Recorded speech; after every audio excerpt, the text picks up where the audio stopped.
여기 미국의 한 기자가 한국의 현실을 경험하며 미국의 상황에 좌절을 하고 있습니다.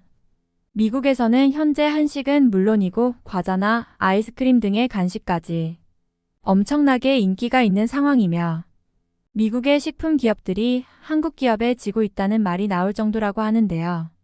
한국을 취재온 미국인 기자는 오히려 한국에 빠져서 돌아갔다고 합니다. 안녕하세요. 저는 미국에서 기자 활동을 하는 스티븐이라고 합니다.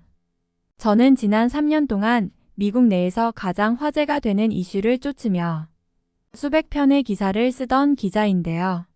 최근 저에게 심경의 변화가 생겼고 오래전부터 꿈을 꾸던 기자의 삶을 포기할까도 생각하고 있습니다. 저는 어린 시절부터 호기심이 많아서 남들보다 빠르게 무언가를 알고 싶어 했고 먼저 알게 된 사실을 다른 사람에게 전달을 하며 쾌감을 얻었습니다. 그러한 성격 탓에 기자 시험을 준비했고 운이 좋게 합격을 하게 되었죠. 그리고 미국 내 정치, 사회, 경제 등 여러 사건들을 다루면서 시사 이슈의 강한 기자로 성장해 왔습니다. 운이 좋게 세계 여러 나라에 출장도 갈 수 있었는데 대표적으로 캐나다와 영국에 다녀왔고 현지 취재와 관공서를 들락거리며 마치 권력자가 된 듯이 어깨에 힘이 들어가는 생활을 했습니다. 그런데 저는 얼마 전 다녀온 한국 출장에서 제가 얼마나 불행하게 살고 있는지 깨달았습니다. 저의 와이프가 한국을 좋아하고 이제 갓 돌을 지난 아들에게도 K-팝 노래를 들려줄 만큼 한국에 정말 진심인 사람인데요. 저는 아시아에 워낙 관심이 없어서 아내와 그 부분에 있어서는 소통하지 못했죠. 아시아는 굉장히 낙후되어 있는 것은 물론이고 지구상에서 무서운 범죄가 가장 많이 일어난다고 생각하거든요. 야만적이고 미개한 사람들이 이제 막 서구의 문명을 받아들이며 성장했기에 그 수준이 무척이나 낮다고 생각했으니까요. 아내는 한국의 드라마를 저와 함께 보며 시간을 보내고 싶어 했지만 저는 굳이 말도 통하지 않는 드라마를 보면서 아시아 구경을 하고 싶지는 않더라고요. 아내가 실망을 하고 제게 괜히 바가지를 긁기도 했지만 저는 굳이 한국 드라마 같은 것을 보면서까지 아내의 비위를 맞춰주고 싶지 않았죠. 이런 저의 성향은 저의 부모님의 영향이 큰데 저의 아버지가 어린 시절에 일본에 놀러 갔다가 깡패를 만나서 정말 맞아 죽을 뻔했다는 말을 들었기 때문입니다. 야쿠자라고 불리는 그 깡패들은 혼자 밤길에 나온 아버지를 구석으로 데려가더니 알 수 없는 일본어를 하며 마구 패고 돈까지 모두 털어갔다고 했거든요. 아버지는 그러한 20대 시절의 추억을 아직까지 깊이 간직하고 계시고 아시아라고 하면 절대 상종도 하지 말아야 할 인간들이라고 욕을 하시죠. 추가로 저희 어머니는 전에 살던 동네에서 중국인 여성들과 어울린 적이 있는데 그들이 뒤에서 어머니의 험담을 하기도 하고 몰래 어머니 물건에 손을 댄 적도 있다고 하셨기에 어머니 또한 아시아 사람들을 다시는 사귀지 않겠다고 다짐을 하셨거든요. 그런데 며느리인 저의 아내가 한국을 좋아한다고 하고 만날 때마다 한국 가족 여행을 떠나자고 이야기를 했으니 제가 부모님께 뭐라 할 말이 없었죠. 심지어 아내가 저희 부모님께 한국산 화장품과 로션 등을 사다 드렸기에 차마 아시아를 싫어한다는 말을 못하시는 것 같더라고요. 어쨌든 저는 아내에게 약간의 눈치만 줄 뿐 적극적으로 반대할 수는 없었죠. 그런데 이번에 한국에 대해 긴급 취재를 지시받게 되고 한국의 문화가 미국에 많은 영향을 미치는 상황과 관련해서 정확한 정보를 얻어오라고 하는데 너무 당황스러웠습니다. 늘 부모님께서는 제가 아시아에 취재를 갈까봐 걱정하셨고 그런 이유 때문에 기자의 꿈에 대해서 부정적인 입장을 밝히셨거든요. 그간 3년 동안은 안전한 나라에만 다녔고 미국 내 취재에만 열을 올렸는데 하필 이번에 아기돌이 지나고 떠나게 된 나라가 아시아의 한국이라니 정말 청천벽력과 같은 일이었습니다. 역시 부모님께 말씀드리니 그냥 가는 것도 위험한데 취재까지 한다는 것은 거의 목숨을 걸어야 할지도 모르는 거라며 차라리 기자를 그만두고 아버지를 도와서 용접을 배우라고 하시더라고요. 이제 자식과 가정이 있는 사람인데 큰일을 당할지도 모르는 곳에 가서 사람을 사지에 몰아넣는 회사도 문제라고 하셨죠.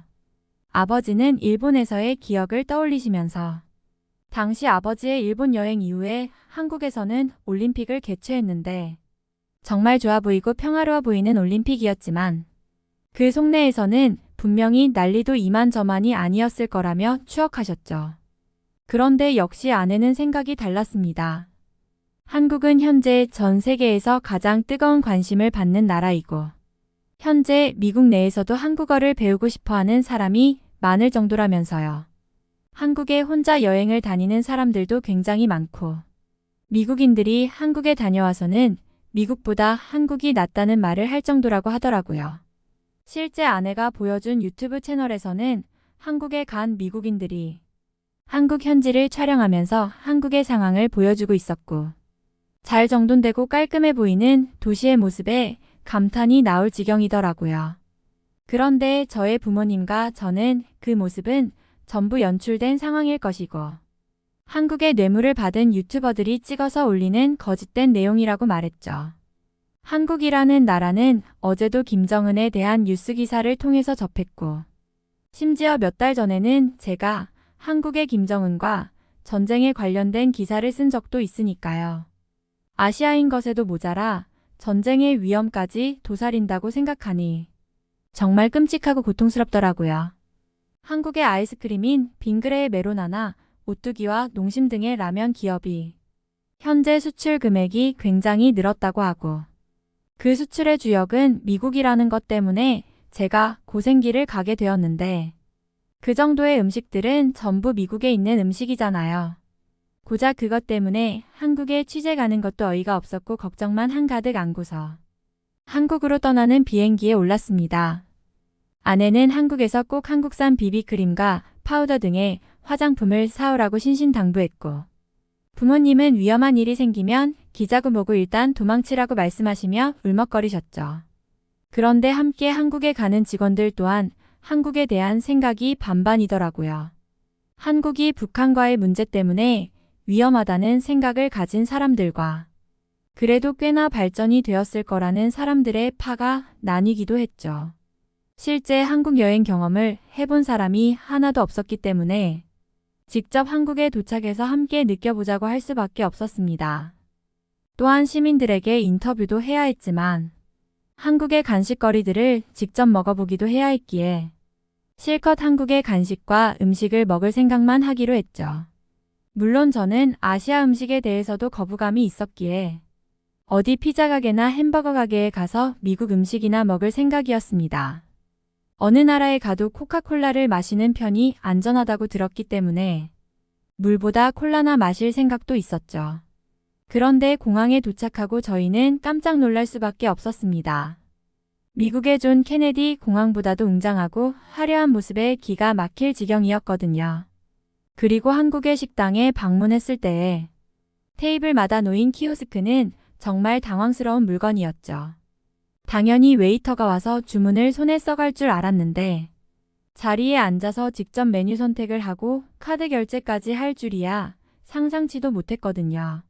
심지어는 배달 또한 배달 로봇이 하기 때문에 한국인 점원의 모습은 도저히 볼 수가 없었습니다. 이런 최첨단의 나라가 다 있나 싶어서 정말 신기하게 쳐다보기만 했었죠. 한식 또한 미국 내에서 정말 인기가 많다고 하며 미국에서는 순대, 떡볶이, 비빔밥, 불고기, 국밥 등의 메뉴가 잘 알려져 있는데요. 미국에서 아내가 배달시킨 것을 맛보기로만 먹어본 경험이 있었는데 한국에 와서 직접 그 음식들을 먹어보니 피자나 햄버거 생각이 나지 않았습니다. 서울의 거리를 차를 타고 이동할 때에도 신호체계나 도로의 정비가 무척 잘 되어 있다는 것을 느꼈습니다. 미국은 조금만 골목으로 들어가도 아스팔트가 파인 곳이 많은데 한국은 전혀 그런 도로가 없고 깨끗했죠. 사람들의 운전의식도 상당히 선진화되었기에 급하게 끼어들 상황에서도 멀찍이 멈추어서 끼어드는 차를 배려해 주더라고요. 어쩌다 타게 된 지하철과 버스 등의 대중교통은 더욱 장관이었는데 매우 붐비는 지하철 내부에서도 모두가 조용히 자신의 휴대폰만 쳐다보며 타인에게 피해를 주지 않는 모습에 놀라고 말았죠. 또 한국인들에게서는 냄새가 나지 않는 신기한 경험을 하였는데 아무리 밀착하고 더운 지하철 아니더라도 땀 냄새가 나지 않더라고요. 지하철 내에 에어컨과 공기청정기가 장착되어 있어서 그런지는 모르겠지만 오래 타고 있어도 무척이나 쾌적하다는 것을 느낄 수가 있었습니다. 사실 미국의 지하철은 너무 노후되어서 먼지도 많고 이상한 냄새는 물론이고 벌레와 쥐까지 정말 가관도 아니거든요. 저도 미국에서 매일 지하철을 타고 출근을 했는데 그런 점 때문에 불편함이 한두 가지가 아니었죠. 심지어 지하철 내부에서는 와이파이까지 지원해주고 있으니 천국이 따로 없었습니다. 심지어 한국의 대중교통 요금은 굉장히 저렴한 편이라서 과연 한국의 지하철 회사는 무얼 먹고 사는지 염려가 될 정도였으니까요. 저희는 한국 출장을 온 김에 한국 관광도 했고 본격적으로 한국의 슈퍼마켓과 편의점 등을 돌아다니며 메로나와 바나나 마수유, 진라면과 신라면 등의 한국산 음식거리들에 대해 조사하기 시작했습니다. 실제로 한국에서는 이러한 음식을 자주 먹는다고 하며 다들 한국 내에서 상당한 역사를 지닌 음식들이더라고요. 메로나는 1992년에 출시된 아이스크림인데 이제야 미국 땅에서 엄청난 관심을 받고 있으니 신기했죠. 라면들은 전부 40년이 이상 된 베스트셀러들이었고요. 실제로 먹어보아도 미국에서는 먹어보지 못한 것들이라서 그동안 미국이 무얼 하고 있었는지 정말 답답했습니다. 그 사이에 저희 부모님은 저를 걱정하는 연락을 자주 주셨고 아내는 한국이 좋지 않냐면서 너무 부럽다고 말하는데 상반된 양쪽의 말에 좀처럼 뭐라고 답해야 할지 모르겠더라고요. 우선 한국은 제가 생각했던 것과 정반대로 미국보다 안전했으며 미국보다 쾌적하고 미국보다 편리한 나라였거든요. 아내의 말이 옳았고 아내가 왜 매일 한국 드라마나 영화를 보면서 미국도 저랬으면 얼마나 좋았을까라는 말을 달고 사는지 알 것도 같았습니다. 당장 저부터도 미국으로 돌아가기보다 지금 이 상태로 눌러 앉고 싶었거든요.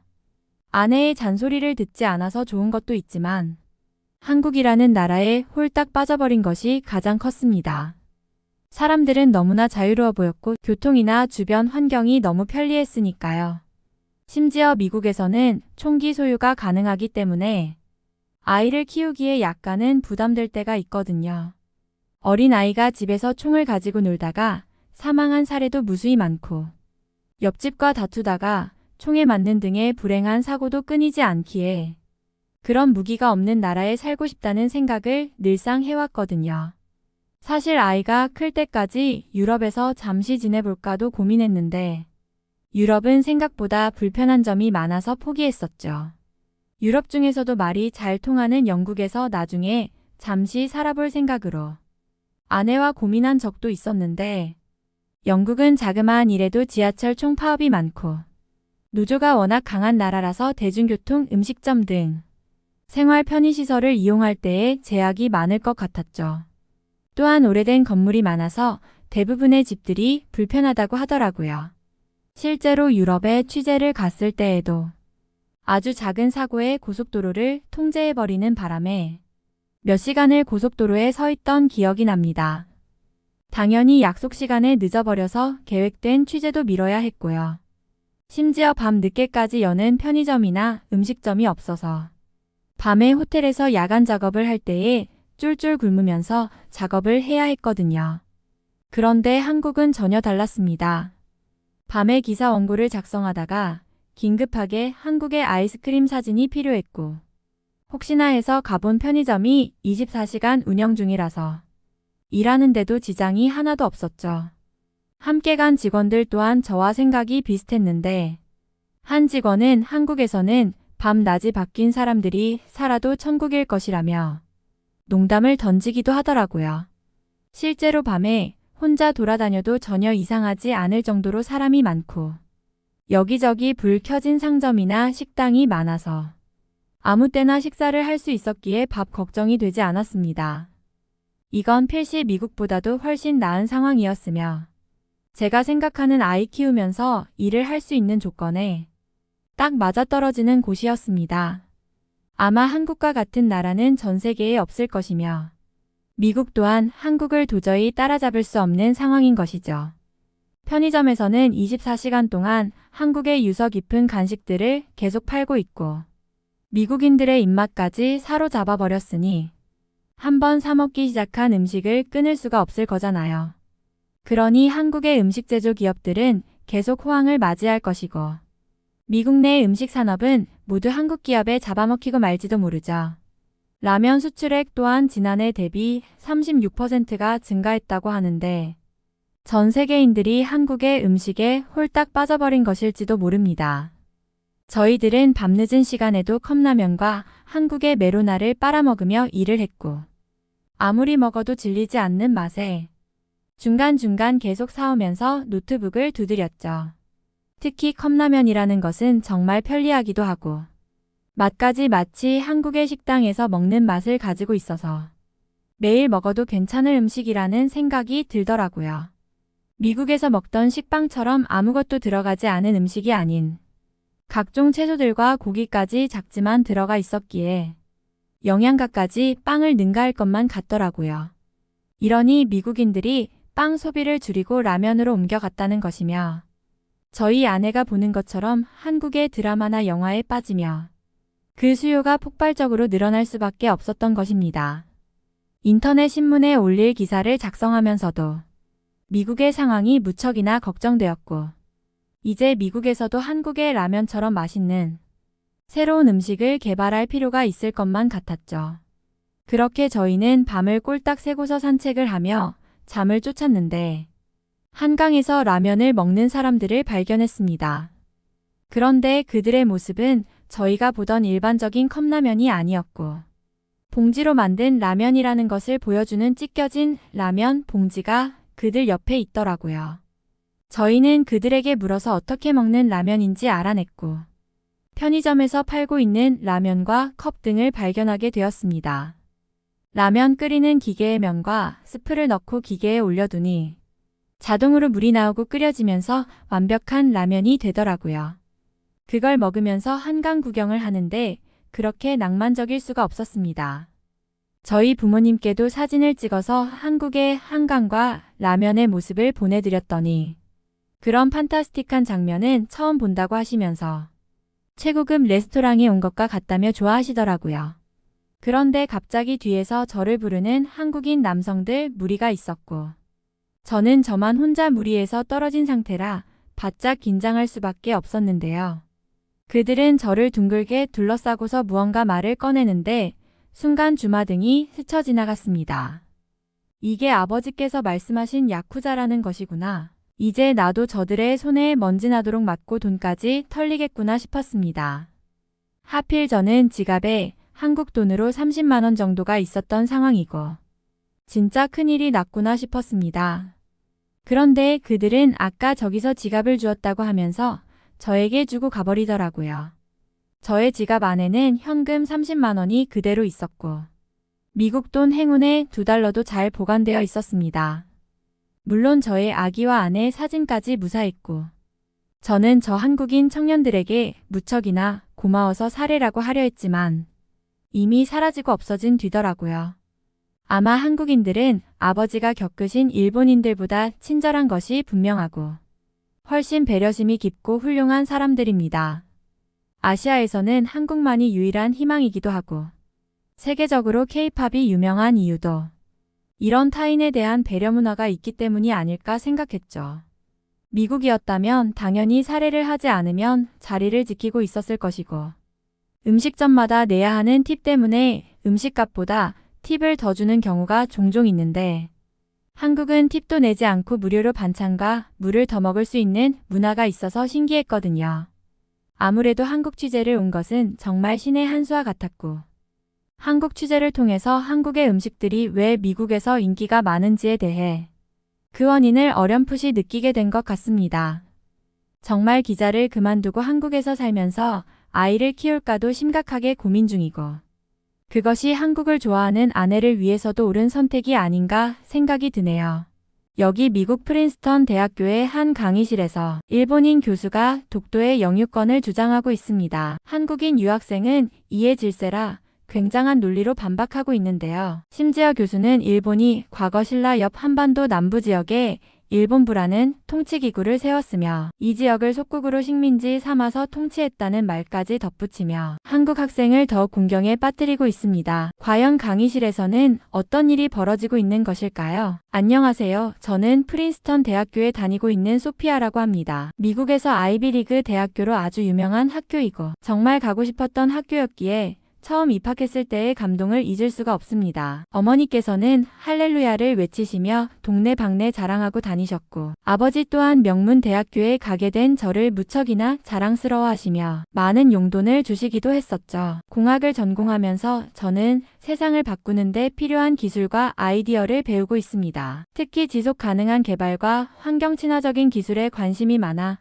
이와 관련된 연구를 진행하고 있죠. 제가 선택한 분야는 구조공학으로 안전하고 효율적인 건축물을 설계하는 방법을 배우고 있습니다. 처음에는 단순히 건물과 교량을 설계하는 것에 그치는 줄 알았지만 학문을 깊이 배울수록 이 분야가 인간의 삶에 얼마나 중요한 영향을 미치는지 깨닫게 되었습니다. 강의실에서는 복잡한 수학과 물리학 공식이 난무하지만 실습 시간에 제가 설계한 구조물이 컴퓨터 시뮬레이션에서 성공적으로 테스트될 때마다 말로 표현할 수 없는 성취감을 느낍니다. 특히 최근에는 지진에 강한 건축물 설계에 몰두하고 있는데 이는 단순히 안전을 넘어 재난 상황에서도 사람들의 삶을 지킬 수 있는 기술을 개발하는 일이기 때문입니다. 미래에는 이 기술을 통해 제가 설계한 건축물이 세계 여러 도시에서 사람들의 삶을 지켜주는 모습을 꿈꾸고 있습니다. 어릴 적부터 저는 지진이라는 자연현상에 대해 남다른 관심을 가지고 있었습니다. 뉴스를 통해 지진으로 인해 무너진 도시와 힘겹게 복구 작업을 이어가는 사람들의 모습을 볼 때마다 그들의 아픔이 깊이 와닿았고 자연재해 앞에서 인간이 얼마나 무력할 수 있는지를 깨달았습니다. 이런 관심은 저를 자연스레 지진으로 유명한 일본에 주목하게 만들었죠. 일본은 세계에서 지진이 가장 빈번히 발생하는 지역 중 하나로 알려져 있습니다. 하지만 놀랍게도 그들은 이러한 재해에 끊임없이 대응하며 혁신적인 기술과 체계를 발전시켜 왔습니다. 어린 시절에 저는 일본의 내진 설계 기술과 재난 대비 시스템에 큰 흥미를 느꼈고 이런 기술들이 지진이라는 위협 속에서도 얼마나 많은 생명을 구하고 있는지 알아가며 경외심을 갖게 되었습니다. 학교에서 프로젝트를 할 때면 일본의 내진 건축 사례를 조사하며 자료를 모았고 이를 통해 구조물의 안전성을 높이는 다양한 기술적 접근 방식에 대해 배우게 되었습니다. 특히 일본의 신칸센이 지진이 발생하자마자 자동으로 운행을 멈추는 시스템을 통해 안전사고를 방지한 사례는 제게 큰 감명을 주었습니다. 이러한 관심은 제가 공학을 전공하고 특히 지진공학과 구조공학에 더 깊이 발을 들여놓게 된 중요한 계기가 되었습니다. 어릴 적부터 품었던 이 관심은 단순한 호기심에서 시작했지만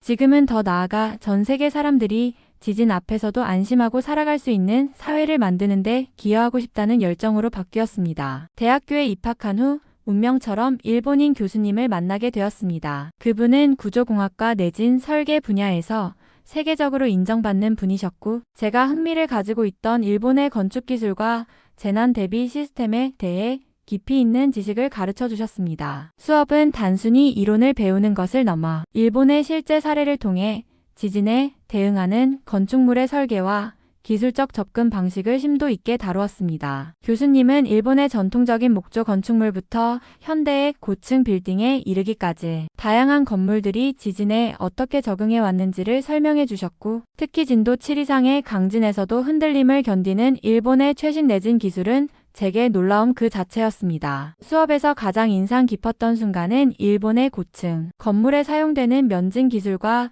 재진 기술에 대해 배우던 시간이었습니다. 교수님은 실제 사례로 도쿄의 도쿄 스카이트리를 언급하며 그 건축물이 지진에 견딜 수 있도록 설계된 구조적 특징을 세밀하게 분석해 주셨습니다. 그 과정을 통해 저는 기술의 진보가 자연재해로부터 인간의 삶을 얼마나 효과적으로 보호할 수 있는지를 다시금 느끼게 되었습니다. 또한 교수님은 학생들이 이론을 실습으로 연결할 수 있도록 적극적으로 지원해 주셨습니다. 연구 프로젝트로 일본의 내진 기술을 기반으로 한 모델링을 진행한 적이 있었는데 교수님께서 지도해 주시며 피드백을 아끼지 않으셨습니다. 그분의 조언을 바탕으로 팀 프로젝트에서 성공적으로 발표를 마칠 수 있었고 제 전공에 대한 자신감도 더 커졌습니다. 그런데 어느 날 수업 도중 교수님께서 일본의 역사와 관련된 이야기를 하시던 중 독도에 대해 언급하셨습니다. 일본에서는 독도를 다케시마라 부르며 일본 영토라고 주장한다는 이야기를 꺼내셨죠. 처음에는 단순히 일본의 관점을 설명하시는 줄 알았지만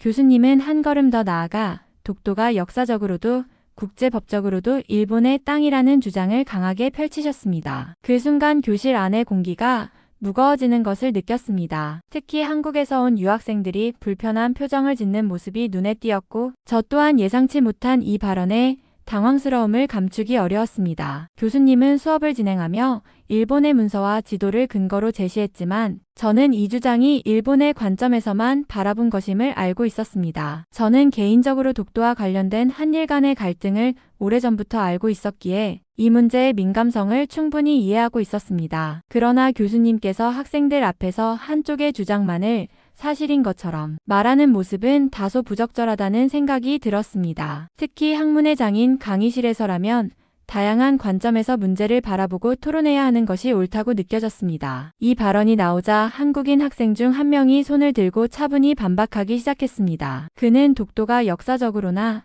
지리적으로 한국의 땅임을 뒷받침하는 자료들을 차례대로 제시하며 일본의 주장이 가진 허점을 논리적으로 지적했습니다. 그의 목소리는 차분했지만 단호했으며 학문적 근거를 바탕으로 한 설득력 있는 반박이었습니다. 교수님과 학생 간의 논쟁이 계속되면서 강의실 분위기는 점점 팽팽해졌습니다. 저는 그 한국인 학생의 논리와 담대함에 감탄하며 이 상황이 앞으로 어떻게 흘러갈지 궁금해졌습니다. 한국인 학생은 교수님의 주장이 나오자 잠시 정리할 시간을 가진 뒤 차분히 자신의 주장을 펼치기 시작했습니다. 그는 먼저 독도와 관련된 한국의 역사적 기록들을 하나씩 제시하며 논리를 전개했습니다. 가장 먼저 그는 삼국사기와 세종실록 지리지에 기록된 독도의 존재를 언급했습니다. 특히 세종실록 지리지 울진현조에는 우산과 무릉 두 섬이 현해정동 쪽 바다에 있다. 두 섬은 서로 거리가 멀지 않아 날씨가 맑으면 바라볼 수 있다는 내용이 명시되어 있음을 설명했습니다. 이는 독도가 울릉도와 함께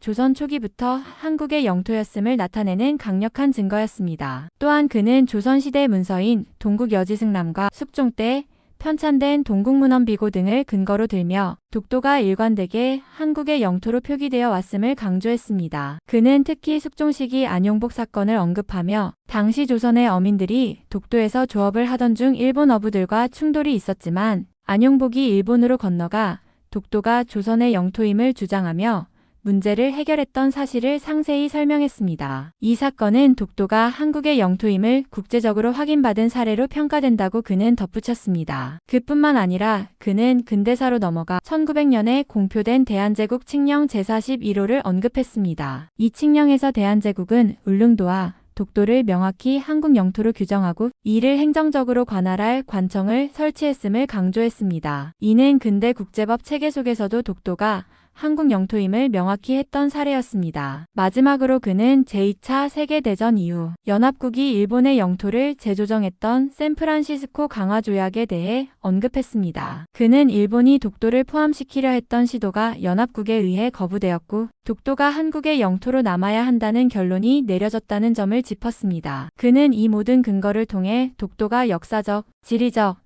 그리고 국제법적으로 명백히 한국의 영토임을 논리적으로 주장했습니다. 그의 말은 단순한 감정적 반응이 아닌 역사적 사실과 법적 근거를 바탕으로 한 것이었기에 강의실 안에 있는 많은 학생들의 공감을 얻었습니다. 학생의 침착하면서도 단호한 태도와 철저히 준비된 논리의 교수님도 순간 말을 잇지 못하는 듯 보였습니다. 강의실 안은 여전히 긴장감이 맴돌았지만 그의 주장이 점점 더 설득력을 얻어가는 모습이었습니다. 교수님은 잠시 한국인 학생의 주장을 듣고 고개를 끄덕이더니 이번에는 고대사로 화제를 돌렸습니다. 그는 임나일 본부서를 언급하며 한국이 단지 독도만 가져간 것이 아니라 고대 역사 또한 자신들의 것이라고 주장하고 있다고 말했습니다. 교수님은 임나일 본부가 일본이 한반도 남부를 통치하던 고대의 행정기구였으며 이는 일본이 당시 한반도 남부를 속국으로 다스렸다는 증거라고 설명했습니다. 그의 말에 강의실 안은 다시 한번 술렁였고 저는 물론 다른 나라에서 온 학생들 역시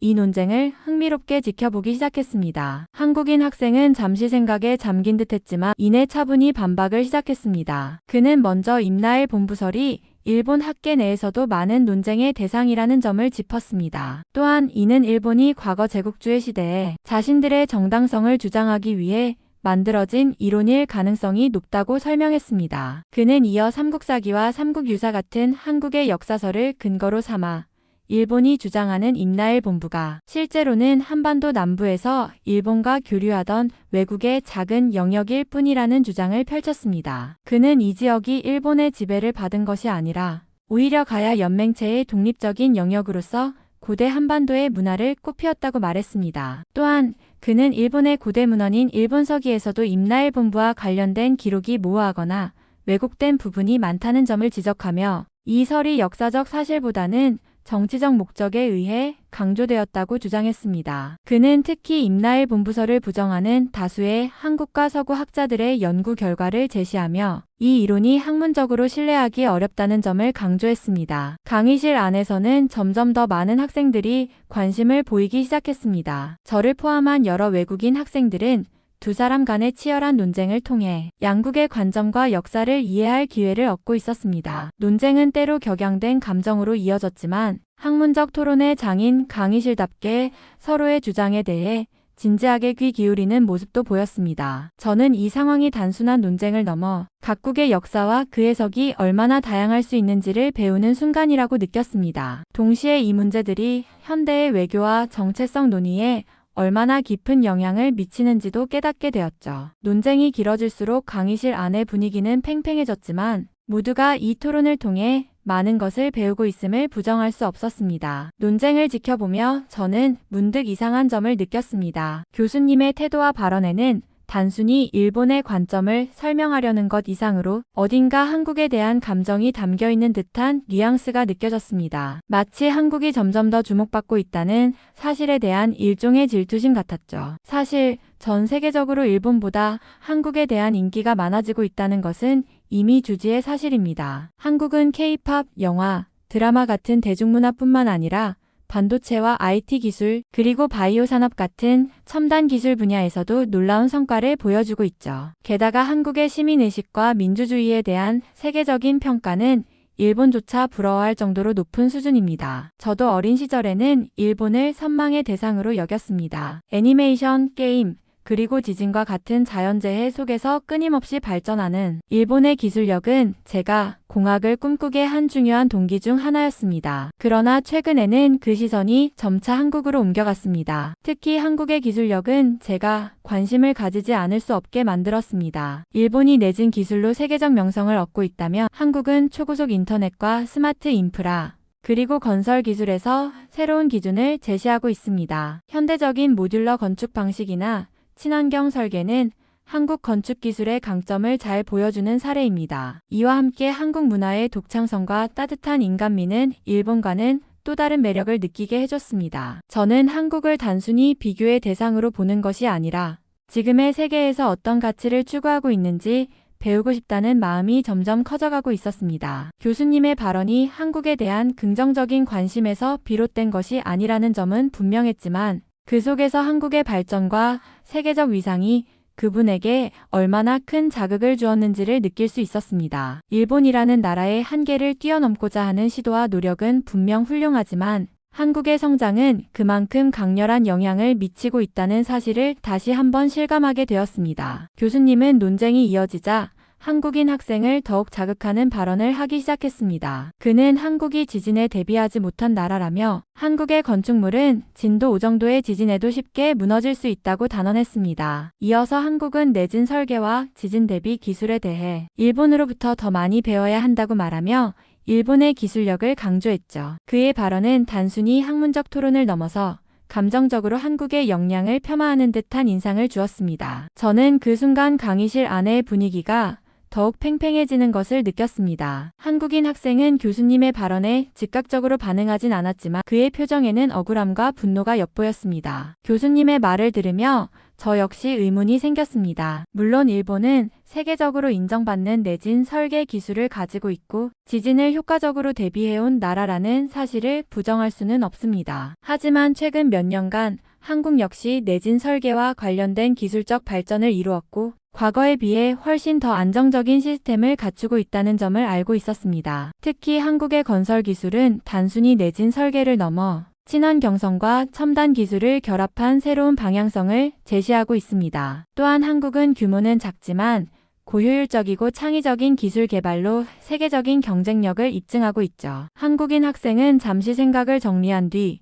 교수님의 발언에 대해 차분히 반박하기 시작했습니다. 그는 먼저 한국은 대규모 지진이 자주 발생하지 않는 지리적 특성을 가지고 있지만 최근 지진 발생 가능성을 대비한 연구와 기술 개발에 많은 투자를 하고 있다고 설명했습니다. 이어서 포항 지진을 계기로 강화된 한국의 내진 설계 기준과 실제 건축물에 적용된 사례를 제시하며 한국이 지진 대응 능력을 빠르게 발전시키고 있다는 점을 강조했습니다. 그 학생의 논리는 단순히 감정적 반응이 아니라 객관적인 데이터를 바탕으로 한 반박이었기에 강의실 안에 많은 학생들이 고개를 끄덕였습니다. 저도 그 이야기를 들으며 단순히 기술력의 우위를 논하는 것에서 벗어나 각 나라가 처한 지리적 환경과 역사적 배경에 따라 다르게 발전해온 기술과 시스템에 대한 존중이 필요하다는 생각을 하게 되었습니다. 현준이라는 한국인 학생은 교수님의 말을 차분히 듣기만 하다가 마침내 입을 열었습니다. 그의 표정은 평온했지만 목소리에는 강단이 느껴졌습니다. 그는 자신이 한국에서 건축학을 전공했고 이후 미국으로 유학와 다시 대학교에서 공부를 시작하게 되었다고 소개했습니다. 그의 첫마디부터 강의실의 분위기는 다시 한번 집중되었습니다. 현주는 교수님의 주장을 반박하기 위해 한국의 내진 설계와 건축 기술이 일본보다 결코 뒤떨어지지 않음을 근거와 함께 설명했습니다. 그는 먼저 최근의 사례를 언급하며 한국은 2016년 경주 지진과 2017년 포항 지진을 겪은 이후 내진 설계 기준을 대폭 강화했다고 말했습니다. 이로 인해 현재 한국의 신규 건축물들은 진도 7 이상의 지진도 견딜 수 있도록 설계되고 있다는 점을 강조했습니다. 그는 이어 한국이 개발한 최첨단 기술들을 소개했습니다. 특히 한국의 스마트 건설 기술과 초고층 건축 기술은 이미 세계적인 수준에 도달했으며 동적 진동 제어 시스템과 같은 첨단 기술이 상용화되고 있다는 점을 예로 들었습니다. 그는 이 기술들이 세계 여러 나라에서 사용되고 있으며 한국이 단순히 일본을 모방하는 것이 아니라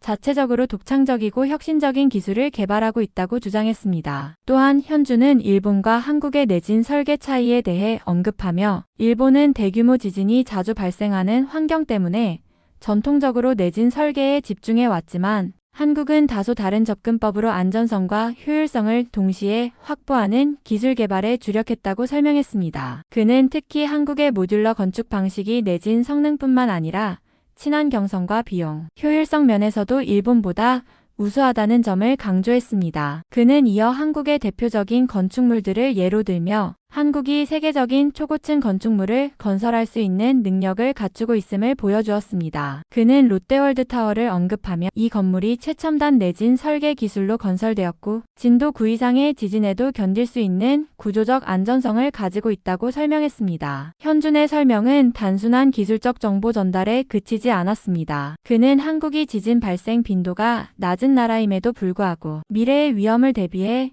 기술 개발과 법제화를 적극적으로 추진해온 노력에 대해서도 이야기했습니다. 그는 한국이 단순히 일본을 따라가는 것이 아니라 독자적인 방향성을 가지고 세계 시장에서 선도적인 위치를 차지하고 있다는 점을 강조했습니다. 강의실 안은 그의 논리적이고 설득력 있는 설명에 깊은 인상을 받는 분위기였습니다. 저를 포함한 많은 학생들은 그의 이야기를 들으며 한국 건축 기술의 우수성을 새삼 깨닫게 되었습니다. 교수님도 잠시 말을 멈추고 그의 설명을 경청하며 다소 난처한 표정을 짓고 있었습니다. 현준의 차분하면서도 강력한 반박은 단순히 논쟁을 넘어 한국 건축 기술에 대한 새로운 인식을 심어준 순간이었습니다. 현준은 교수님의 발언을 듣고 잠시 미소를 띠며 강의실의 침묵을 깨뜨리는 강렬한 한마디를 던졌습니다. 교수님, 한국의 역사는 일본 조상의 나라의 역사입니다. 그 한마디는 강의실 전체를 충격에 빠뜨렸습니다. 저를 비롯한 다른 학생들은 그의 발언에 깜짝 놀랐고 교수님조차 당황한 표정을 감추지 못했습니다. 하지만 현주는 침착함을 유지하며 그 발언의 배경과 역사적 사실들을 차분히 설명하기 시작했습니다. 현주는 일본 고대사와 한반도의 관계를 언급하며 일본의 역사는 한국과 깊은 연관성을 가지고 있다는 점을 강조했습니다. 그는 특히 일본 고대 문화와 기술의 뿌리가 한반도에서 건너갔음을 증명하는 여러 역사적 기록과 고고학적 증거를 제시했습니다. 첫째, 그는 일본의 초기 국가 형성 과정에서 한반도의 영향이 결정적이었다는 점을 언급했습니다. 예를 들어 고구려, 백제, 신라와 같은 고대 한국 왕국의 문명과 기술이 일본에 전파되면서 일본의 야마토 정권이 형성되었다는 점을 설명했습니다. 백제의 건축 기술과 불교 문화, 가야의 금속 공예, 기술 등이 일본의 고대 문화 발전에 핵심적인 역할을 했다는 사실을 지적했죠. 둘째, 현주는 일본의 고대 왕족들이 한반도 출신이라는 주장도 전했습니다. 일본의 초기 역사서인 일본서기나 고사기에서도 한반도에서 건너온 사람들, 특히 백제 왕족과 귀족들이 일본 초기 왕조 형성에 중요한 역할을 했음을 인정하고 있다는 점을 근거로 들었습니다. 셋째, 그는 고고학적 발견들을 예로 들었습니다. 일본 전역에서 발견된 고대 무덤과 유물들, 특히 한반도에서 사용되던 것과 유사한 도자기와 금속, 공예품들은 당시 양국 간의 밀접한 관계를 보여준다는 점을 강조했습니다. 현주는 이어서 교수님께 정중히 질문을 던졌습니다. 교수님, 일본의 건축과 기술, 심지어 고대 왕조의 형성조차 한반도의 영향을 받았다는 점은 학계에서도 논란의 여지가 없습니다. 그렇다면 일본이 자신들의 역사를 이야기하려면 한반도의 역사를 부정할 수 없는 것이 아닌가요? 그의 발언은 강의실 안의 분위기를 완전히 반전시켰습니다. 다른 학생들은 이 놀라운 주장을 경청하며 고개를 끄덕였고 심지어 몇몇은 박수를 치기도 했습니다. 교수님은 잠시 말을 잇지 못한 채 그의 질문에 답변을 고민하는 듯 했습니다. 현준의 말은 단순히 교수님을 반박하는데 그치지 않았습니다. 그것은 일본과 한국의 관계를 새롭게 조명하며 서로의 역사를 이해하고 존중해야 한다는 메시지를 담고 있었습니다. 강의실은 그 순간 단순한 논쟁의 장이 아닌 역사적 진실과 교훈을 함께 고민하는 학문의 장이 되었습니다. 교수님은 현준의 발언에 잠시 침묵한 후 다시 말을 꺼냈습니다. 이번에는 조금 더 자신감 있는 태도로 일본의 역사는 사무라이의 역사이며 한국의 역사보다 훨씬 강하고 깊다고 주장했습니다. 교수님은 일본의 전통적인 강인함과 무사의 정신 그리고 일본이 세계 역사에 끼친 영향력을 강조하려 했습니다. 하지만 현주는 차분히 교수님의 말에 반박을 했습니다. 부시 칼을 이긴다는 고전적인 격언을 인용하며 일본의 무사와 전쟁의 역사만이 강함을 의미하지는 않는다고 말했습니다. 그는 역사적으로 봤을 때 한국은 강한 군사력뿐만 아니라 뛰어난 문화적, 예술적 성취를 이루어내며 세계에 긍정적인 영향을 끼쳐왔다는 점을 강조했습니다. 예술, 과학, 철학과 같은 분야에서도 한국은 일본보다 더 많은 가치를 창출했다는 점을 제시하며 결국 사람들의 정신력과 문화적 힘이 진정한 강함을 만들어낸다고 설명했습니다. 현준의 논리는 매우 논리적이고 침착했으며 강의실 안에서는 교수님과 현준의 말이 맞서는 상황이 계속되었습니다. 결국 교수님은 더 이상 논쟁을 지속하기 어려운 듯 수업을 일찍 마치고 강의실을 떠나셨습니다. 분위기는 얼어붙었고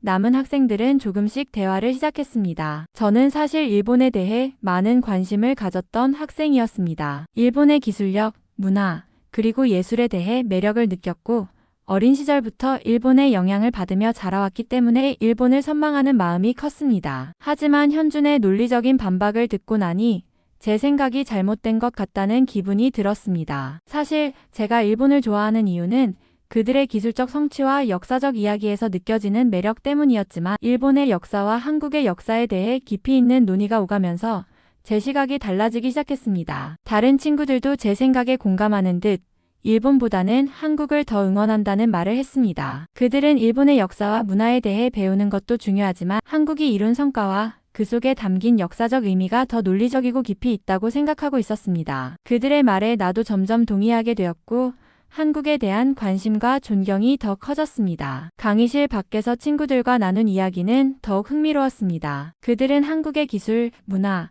그리고 민주주의에 대한 이야기를 나누면서 점점 더 한국을 응원하게 되었고 그 논리와 사실들이 일본보다 더 믿을 만하다는 생각이 들었습니다. 나는 그들의 말에 귀를 기울이며 이제 일본뿐만 아니라 한국에 대해서도 더 많은 배움을 얻어야겠다고 다짐하게 되었습니다. 친구들의 이야기를 듣다 보니 점점 일본보다는 한국에 관심을 가지는 친구들이 많아졌다는 사실을 깨닫게 되었습니다. 특히 일본에 대한 관심이 많았던 친구들이 일본 여행을 다녀온 후 실망을 했다는 이야기들이 많았습니다. 그들은 일본이 깨끗하고 전통적인 면모가 있지만 최근엔 관광지의 상업화와 인프라 부족으로 인해 기대만큼 만족하지 못했다는 말을 했습니다. 어떤 친구는 일본에서의 서비스와 음식 품질이 이전에 비해 떨어졌다고도 했습니다. 그들의 이야기를 들으면서 일본에 대한 이상화된 이미지가 점차 무너져갔습니다. 반면 한국에 대해서는 여행을 다녀온 친구들이 정말 긍정적인 반응을 보였습니다. 최근 한국은 미국인들 사이에서도 여행지로 인기가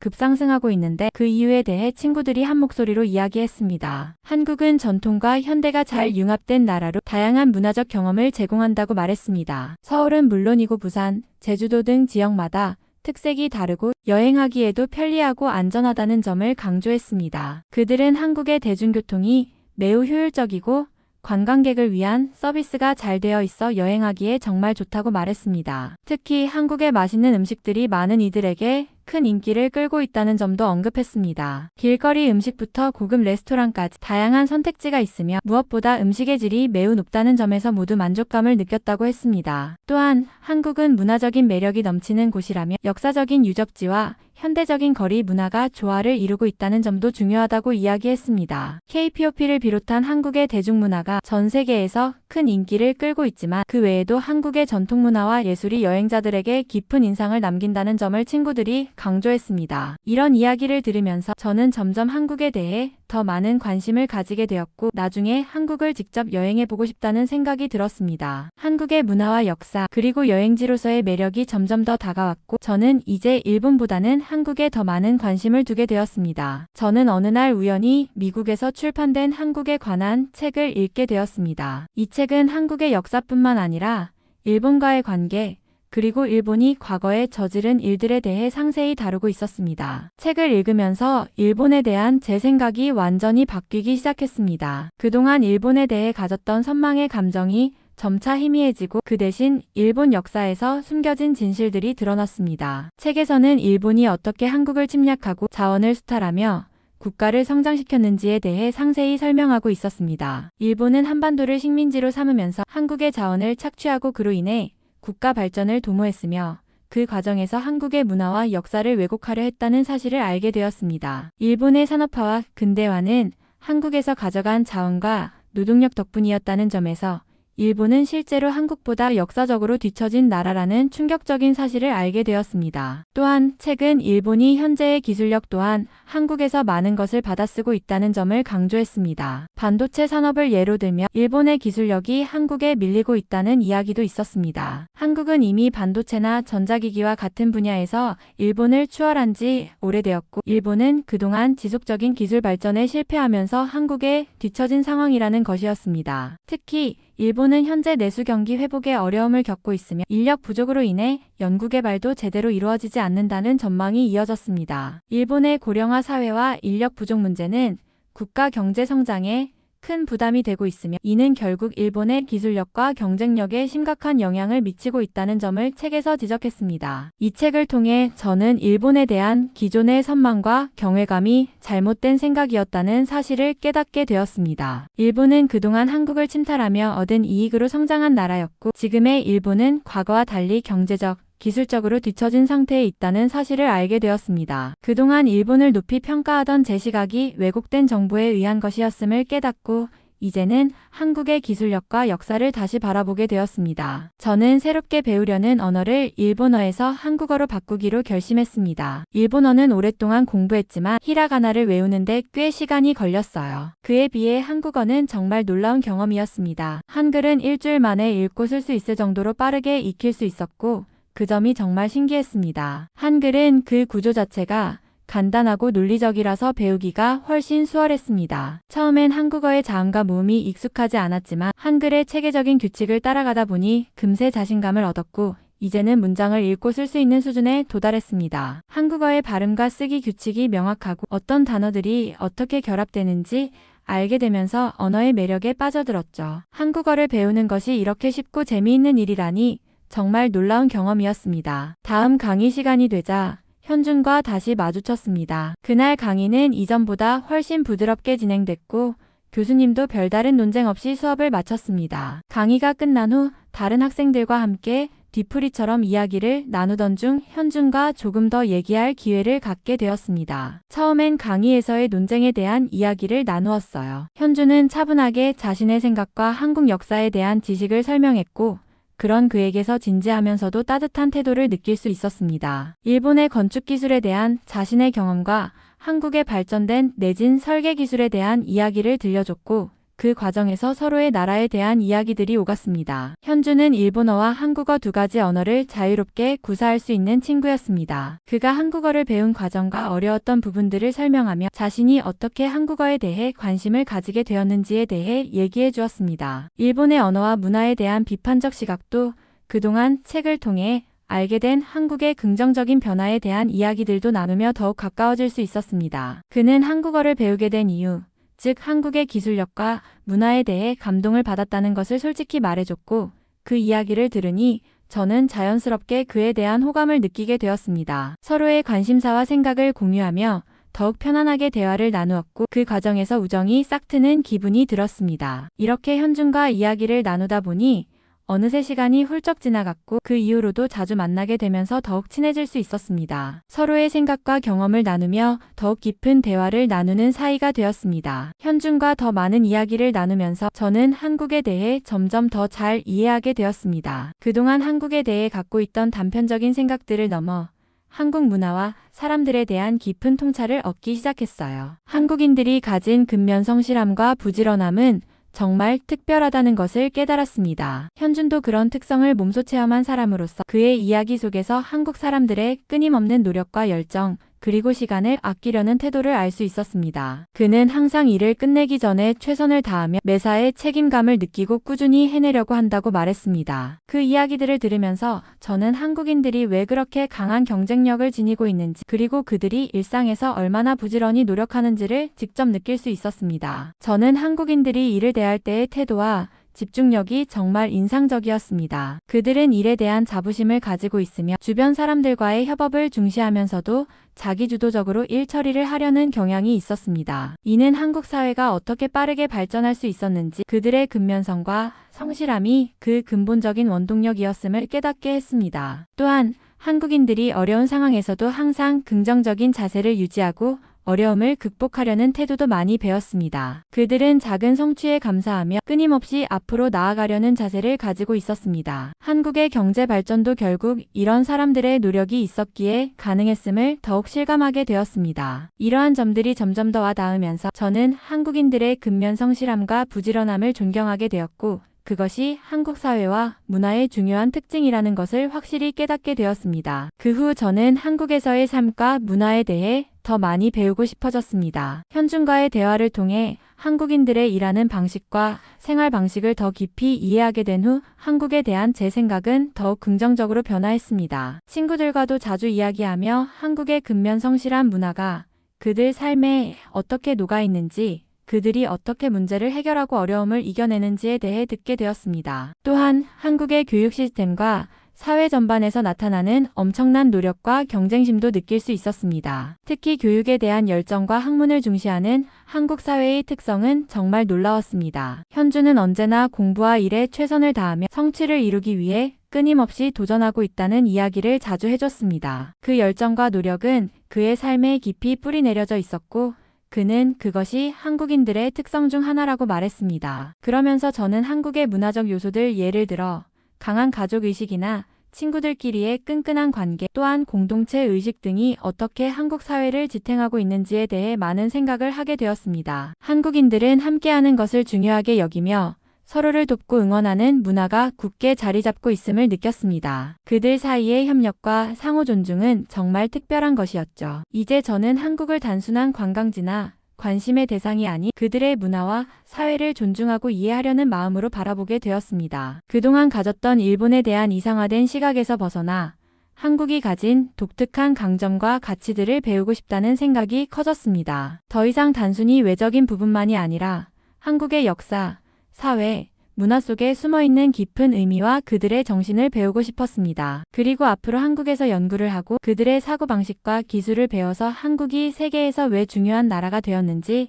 그 비결을 이해하고 싶다는 꿈을 가지게 되었습니다. 저는 한국의 건축에 대해서도 더 깊이 공부하고 싶다는 마음이 커졌습니다. 한국의 건축은 단순히 미적인 면만 있는 것이 아니라 그 안에 한국 고유의 역사, 문화, 그리고 기술이 담겨 있다는 것을 알게 되었습니다. 특히 전통적인 한옥 건축이나 최근에 발전한 현대적인 건축물들은 그 자체로 매우 독창적이고 매력적이었습니다. 한국의 건축은 그 나라의 자연 환경과 사회적 특성, 그리고 생활 방식에 맞게 설계된 것이 많아서 다른 나라들과는 또 다른 독특한 접근 방식을 가지고 있다는 것을 깨달았습니다. 현주는 한국의 전통 건축에서 중요한 요소들에 대해 설명해 주었고 그 중에서도 한옥의 특성에 대해 깊이 있게 이야기해 주었습니다. 한옥은 자연과 조화를 이루는 건축물로 벽이 얇고 창을 크게 만들어 집 안에서도 자연의 변화를 느낄 수 있도록 설계되어 있다는 점이 인상 깊었습니다. 또한 한옥의 구조에서 나타나는 한국인의 미학적 감각과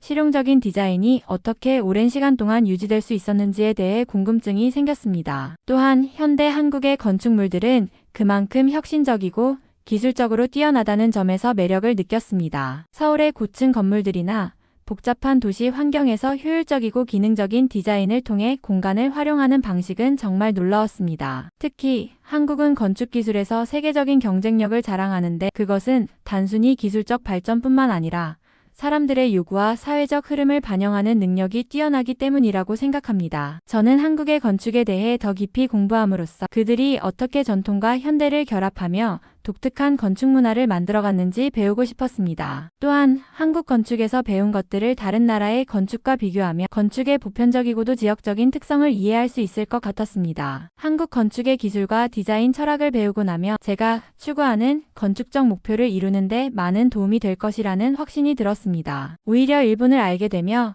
일본보다 한국의 우수함에 매력을 느꼈고 한국을 꼭 가보고 싶다는 생각이 드네요. 일본인 교수님을 보며 일본의 폐쇄성이 오히려 한국을 더 돋보이게 한다는 생각이 들었고요. 저 말고도 한국에 관심을 가지게 된 친구들이 굉장히 많은데 앞으로도 한국은 더욱 세계를 선도할 나라가 될 것이라는 생각이 들고 한국 문화가 왜 세계적인 인기를 끄는지 알 것만 같았습니다. 저의 꿈도 한국의 전통 건축처럼 자연과의 조화가 되는 건축에 대해 공부하는 것이 되었고 한국의 철학과 가치가 저의 인생에 큰 영향을 줄 것 같습니다. 앞으로도 한국을 더 좋아하고 관심을 가질 이유는 많으니까요. 한국은 중국의 파오차이를 김치라고 우기고 있습니다. 심지어 삼계탕은 고대 중국의 광동식 국물 다교리인데도 뻔뻔하게 한국의 전통 음식이라고 주장하고 있어요. 여기 한국의 전통 음식들이 중국의 요리라고 주장하는 앙골라 여성이 있습니다. 중국에서 오랫동안 유학을 했다는 그녀에게는 도대체 어떤 사연이 있을까요? 안녕하세요. 저는 앙골라의 수도인 루안다에서 태어나서 자란 20대 여성입니다. 저희 아버지께서 중국과 무역을 하셨기 때문에 중국을 그 누구보다 잘 알고 있는 사람이죠. 중국은 아프리카 지역에서 굉장히 인기가 있는 나라이고 중국인들이 아프리카에 많은 천연자원들을 수입해 가기 때문에 아버지는 늘 중국을 좋아하라고 말씀하셨습니다. 저희 집은 중국 덕분에 잘 살게 된 집 중 하나이고 그 덕에 저 또한 미국으로 유학을 갈 수 있었습니다. 어린 시절부터 굉장히 부유하게 자랐고 가정교사를 붙여서 공부할 정도의 여유가 있었기 때문에 미국에서의 삶도 행복할 줄만 알았습니다. 미국은 세계 최강국이라고 알고 있었고 중국과 또 다른 배움이 있을 거라는 생각 때문이었어요. 한 책에서 미국으로 유학을 가서 공부를 해야 한다고 보았고 저는 아버지를 설득해서 미국으로 유학 가게 된 것이죠. 아버지는 중국으로 유학을 가라고 저를 설득했지만 중국은 이미 너무 자주 가서 질렸다는 생각이 있었거든요. 중국을 자주 가서 질린 이유는 아버지가 중국과의 무역을 통해 얻은 이익 덕분에 어릴 때부터 자주 중국을 방문해야 했기 때문입니다. 아버지는 비즈니스 상의 이유로 매년 몇 차례씩 중국을 갔고 그 덕에 저도 자주 따라갔습니다. 처음에는 중국의 문화와 사람들이 낯설고 흥미로웠지만 시간이 지나면서 그 반복적인 여행은 지루하게 느껴졌습니다. 특히 매번 같은 도시를 가고 비슷한 사람들을 만나고 같은 종류의 음식과 풍경을 접하다 보니 점점 더 그곳에 대한 흥미를 잃게 되었죠. 또한 아버지가 항상 무역을 목적으로 가는 곳이었기 때문에 저는 그저 상업적인 분위기 속에서만 중국을 경험하게 되었고 그다지 문화적 다양성이나 새로운 느낌을 받을 기회가 적었습니다. 그래서 자연스럽게 중국보다는 미국에서의 새로운 경험을 통해 더 많은 것을 배우고 싶어졌습니다. 미국에 가게 된 후 그곳은 정말 중국과는 비교할 수 없이 달랐습니다. 미국에 도착했을 때 가장 먼저 느낀 것은 사람들의 자유로운 분위기였어요. 중국에서는 항상 무역이나 비즈니스 중심의 분위기 속에서 사람들의 행동이나 말투가 조금 더 억제되어 있는 느낌이었죠. 하지만 미국에서는 사람들과 자유롭게 대화하고 자신을 표현하는 데에 제약이 없다는 점이 정말 신기하고 기분 좋았어요. 대학 캠퍼스에서 처음 느낀 활기찬 분위기도 매우 인상적이었습니다. 사람들이 자신만의 스타일로 다양한 취향과 생각을 가지고 활동하는 모습은 정말 생동감 넘쳤습니다. 모든 것이 열린 공간처럼 느껴졌죠. 중국에서의 생활은 꽤 조직적이고 규범적인 부분이 많았는데 미국은 그야말로 다양한 가능성을 열어놓고 사람들에게 창의적이고 독창적인 사고를 장려하는 사회였어요. 이런 점들이 저에게 새로운 도전과 자극을 주었고 나만의 색깔을 찾을 수 있다는 자유를 느끼게 해주었죠. 또한 미국에서는 스스로의 의견을 표현할 수 있는 기회가 많았고 사람들의 다양한 의견을 존중하는 분위기가 마음에 들었습니다. 그들과 대화하면서 나의 관점이나 생각을 자유롭게 나눌 수 있다는 사실이 너무 좋았어요. 이와 같은 자유로움과 활기찬 분위기는 미국을 더 좋아하게 만든 중요한 이유였습니다. 그런데 제가 전공하고 있는 무역학 수업에서 그들은 저와 생각이 너무 다르더라고요. 제가 미국과 중국을 비교하며 말할 때마다 그들은 저의 생각을 잘못된 상식이라며 수정하기 시작했어요. 특히 미국과 중국에 대한 제 관점은 그들에게 너무 단순하고 경험에 기반한 것처럼 보였나 봐요. 그들은 다양한 경제적, 정치적 측면에서 더 깊은 분석을 하며 제가 그동안 놓친 부분들을 지적했죠. 예를 들어 제가 말했던 중국의 규범적이고 억제된 사회와 미국의 자유롭고 창의적인 사회라는 비교는 그들에게는 표면적인 차이에 불과한 것처럼 보였어요. 그들은 각 나라의 경제적, 사회적 배경을 고려하며 두 나라가 전 세계적으로 어떤 역할을 하는지에 대한 더 복잡한 논의를 하고 싶어 했죠. 그러면서 저를 이상한 사람 취급하기 시작했어요. 그들이 이야기할 때마다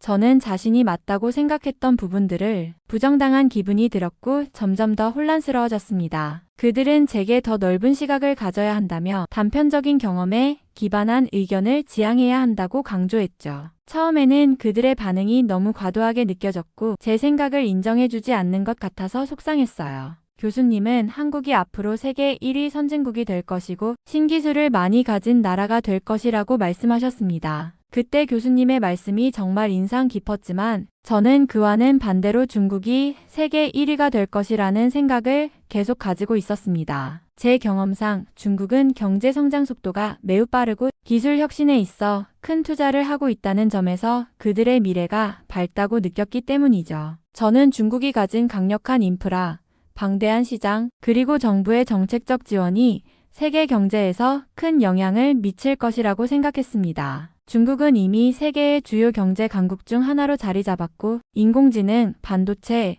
오지통신 등 첨단 기술 분야에서도 빠르게 발전하고 있잖아요. 그뿐만 아니라 중국은 대규모 투자와 글로벌 기업들을 통해 기술을 혁신하고 전 세계에 영향력을 미치고 있습니다. 이런 점들을 볼 때 중국은 매우 빠르게 1위 선진국으로 성장할 가능성이 크다고 느꼈습니다. 저는 그때 수업 중에 손을 들고 질문하기 시작했어요. 다른 학생들이 조용히 듣고 있는 상황에서 저는 교수님께 이야기했죠. 교수님, 그 말씀은 틀렸습니다. 저는 중국이 세계 1위가 될 가능성이 훨씬 더 크다고 생각합니다. 제 목소리는 조금 떨리기도 했지만 제 의견을 전달하고 싶었어요. 교수님께서 말씀하신 것처럼 한국은 정말로 신기술을 많이 보유하고 있고 발전이 빠른 나라는 맞습니다. 하지만 중국은 그보다 더 빠르고 강력하게 기술 혁신을 이루어가고 있다는 점을 말씀드리고 싶습니다. 중국은 이미 거대한 시장과 엄청난 규모의 인프라를 갖추고 있으며 정부의 정책적 지원 또한 매우 강력합니다. 그들의 경제 성장 속도는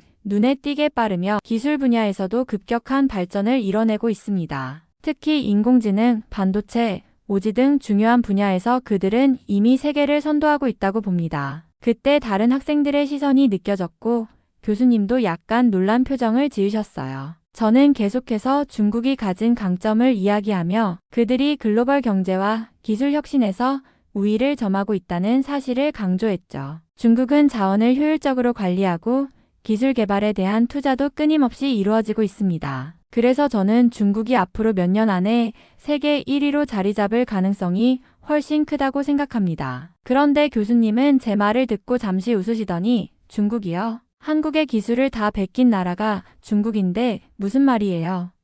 라고 말씀하셨어요. 교수님의 그 반응은 정말 황당했어요. 저는 속에서 화가 치밀어 올랐습니다. 어떻게 중국을 그렇게 단정적으로 무시할 수 있는지 이해할 수 없었어요. 저는 억울한 마음에 바로 말을 이어갔습니다. 교수님, 중국이 한국의 기술을 참고한 부분도 있겠지만 지금 중국은 그 이상으로 성장하고 있습니다. 중국의 연구개발 투자 규모는 세계에서 가장 크고 그들이 가진 기술력은 이미 독자적인 수준으로 발전하고 있어요. 중국을 단순히 베끼는 나라라고 평가절하하는 건 불공정하다고 생각합니다. 하지만 교수님은 여전히 웃는 표정으로 고개를 저으시며 답하셨어요. 그럴 수도 있겠죠. 하지만 중국이 보여주는 기술 혁신의 많은 부분이 한국의 기술 기반에서 출발했다는 점은 부정할 수 없어요. 스마트폰, 반도체, 자동차, 심지어 전기차 배터리까지 한국의 기술이 없었다면 지금의 중국은 없었을 겁니다. 그 말에 저는 더 이상 참을 수 없었어요. 교수님, 중국은 단순히 기술을 따라가는 나라가 아니라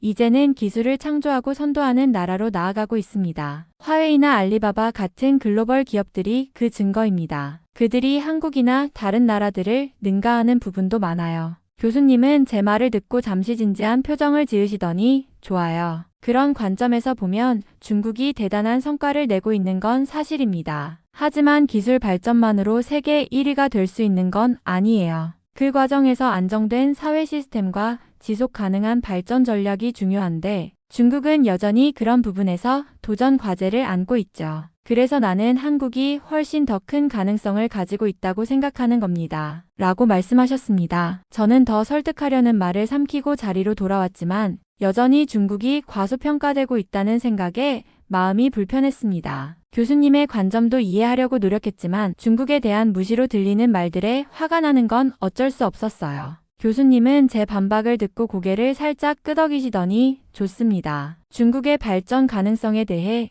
열정적으로 이야기한 건 칭찬할 만한 태도입니다. 하지만 무역에서 중요한 것은 단순히 기술력이나 경제 규모만이 아닙니다. 바로 소프트 파워입니다. 라고 말씀하셨습니다. 그 순간 교실의 분위기가 조금 가라앉았고 교수님은 목소리를 차분히 낮추며 설명을 이어가셨습니다. 소프트 파워는 국가의 문화, 가치관, 그리고 전반적인 이미지를 통해 다른 나라에 영향을 미치는 힘을 말합니다. 기술력도 중요하지만 결국 글로벌 시장에서는 사람들이 그 나라에 대해 어떻게 느끼고 얼마나 긍정적으로 생각하느냐가 더 큰 차이를 만들기도 합니다. 교수님은 잠시 말을 멈추고 칠판에 소프트 파워의 요소라는 제목을 적으셨습니다. 그리고 그 아래에 몇 가지를 쓰셨습니다. 여러분 지금 한국을 떠올려 보세요. 단순히 기술이 뛰어난 나라로만 보이나요? 아닙니다. 한국은 문화적으로도 세계를 선도하는 나라입니다. K-팝, 드라마, 영화 같은 대중문화는 물론이고 한식도 전 세계에서 큰 사랑을 받고 있죠. 김치, 불고기, 비빔밥 같은 음식들은 단순히 요리가 아니라 한국의 전통과 가치를 담고 있는 문화의 일부입니다. 삼계탕도 마찬가지입니다. 이 모든 것이 한국의 소프트 파워를 이루는 중요한 요소예요. 저는 잠시 어리둥절했지만 교수님은 이어서 말씀하셨습니다. 이런 소프트 파워가 왜 중요한지 아십니까? 무역과 경제에 있어서 소프트 파워는 신뢰와 호감을 만들어냅니다. 세계 사람들이 한국에 대해 긍정적인 이미지를 가지고 있다면 한국 제품을 구매하고 싶어지고 한국 기업들과 협력하고 싶어 하는 겁니다. 이는 단순한 기술력이나 생산 능력을 넘어선 힘이에요. 그러면서 교수님은 예를 들어주셨습니다. 삼성이나 LG 같은 한국 기업이 왜 세계적인 성공을 거둘 수 있었는지 생각해 보세요. 그들이 단순히 좋은 제품을 만들어서만이 아니라 한국이라는 나라의 긍정적인 이미지를 바탕으로 신뢰를 쌓았기 때문입니다. 그리고 이 이미지의 중심에는 한국의 문화와 소프트 파워가 있죠. 중국은 경제 규모가 크고 기술도 발전했지만 소프트 파워에서 한국만큼의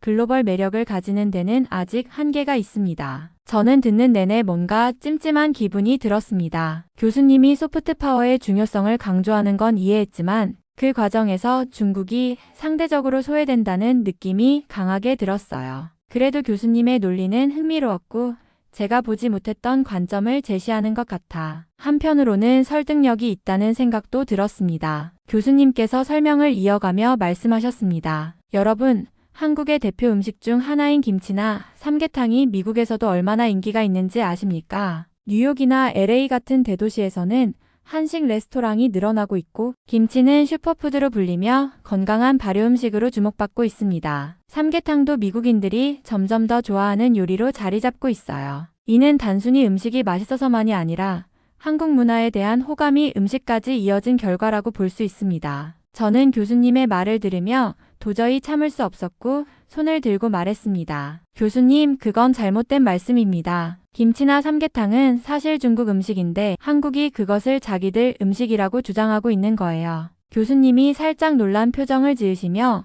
제 쪽을 바라보셨습니다. 어떤 점에서 그렇게 생각하시나요? 구체적인 근거를 말씀해 보세요. 저는 자신 있게 대답했습니다. 저는 중국에서 유학하던 시절 그런 내용을 명확히 다룬 글을 읽은 적이 있습니다. 김치의 원형은 중국의 파오차이고 삼계탕도 고대 중국 광둥 지역에서 유래한 국물 다교리라고 알고 있습니다. 한국은 중국 문화를 가져가면서 그걸 자기들 것으로 만들어버린 거죠. 제 말을 듣자 중국인 유학생 친구들이 고개를 끄덕이며 동의하기 시작했습니다. 한 친구는 맞아. 파오차이와 김치는 똑같은 발효 음식인데 왜 한국이 자기들 음식이라고 주장하는지 이해가 안 돼. 라고 말했고 다른 친구도 삼계탕도 중국에서 오래전부터 먹던 요리야. 그걸 한국 음식이라고 하는 건 우리 문화를 훔친 거지. 라고 거들었습니다. 그중 한 명이 뚜이, 뚜이 라고 외쳤습니다. 중국어로 맞다는 뜻이었죠. 다른 중국인 유학생들도 이 단어를 반복하며 저의 의견에 적극적으로 동의하는 모습이었습니다. 교실 안의 분위기는 조금 어수선해졌고 학생들 사이에서도 작은 웅성거림이 들려왔습니다. 교수님은 잠시 침착하게 생각하시는 듯 했지만 표정에서 약간의 놀라움과 곤혹스러움이 엿보였습니다. 저는 그 순간 저와 같은 생각을 가진 친구들이 있다는 점에서 조금 안도감을 느꼈지만 한편으로는 교수님이 이 상황을 어떻게 풀어나가실지 궁금해졌습니다. 수업이 끝난 뒤 중국인 유학생들이 저에게 다가왔습니다. 그들은 밝은 표정으로 말했습니다. 너 정말 대단해. 중국에 대해 이렇게 잘 알고 있다니 정말 기뻐. 미국에서 이런 이야기를 할 사람이 많지 않을 줄 알았는데 드디어 진정한 친구를 만난 것 같아. 저도 그들의 반응에 살짝 미소를 지으며 저는 중국에서 오랫동안 지냈으니까요. 중국이 가진 문화와 역사는 정말 대단하다고 생각해요. 라고 대답했습니다. 그들은 고개를 끄덕이며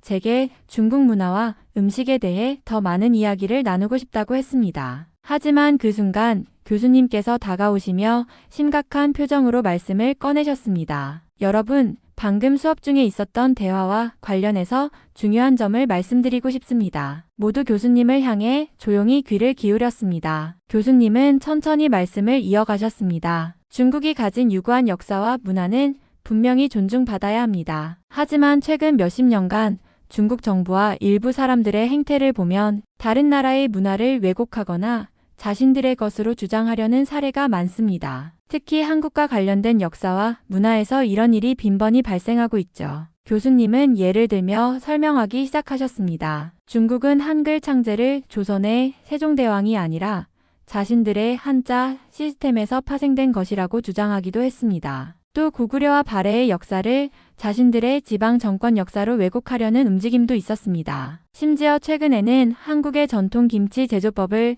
자신들이 먼저 개발했다고 말하며 국제 규격으로 등록하려고 시도했어요. 교수님은 목소리에 약간의 감정을 담아 말씀을 이어갔습니다. 중국은 한국의 역사와 문화를 단순히 강탈하려는 것에 그치지 않고 자신들이 더 오래된 문명이라는 이유로 모든 것이 자신들에게서 비롯되었다고 주장합니다. 그러나 이런 행위는 문화의 교류와 존중이 아니라 일방적인 왜곡일 뿐입니다. 저는 여러분이 중국뿐만 아니라 다른 나라의 역사와 문화에 대해서도 객관적으로 바라보길 바랍니다. 저는 교수님의 말씀이 이해는 갔지만 여전히 제 생각을 바꾸기는 어려웠습니다. 무엇보다 중국인 유학생들이 눈치를 보며 불편한 표정을 짓는 것을 보고 저도 불편한 마음이 들었습니다. 하지만 교수님의 이야기가 단순히 감정적으로 나온 것이 아니라 역사적인 사례에 근거한 것이라는 점도 부정할 수 없었습니다. 중국인 친구들이 제게 살짝 다가와 속삭이듯 말했습니다. 교수님이 너무 편파적이야. 이건 전부 서양의 편견 때문이라고 봐. 저는 그들의 말을 듣고 고개를 끄덕이며 동의했지만 마음 한편에는 교수님의 말씀이 계속 맴돌았습니다. 중국인 친구들과 이야기를 나누면서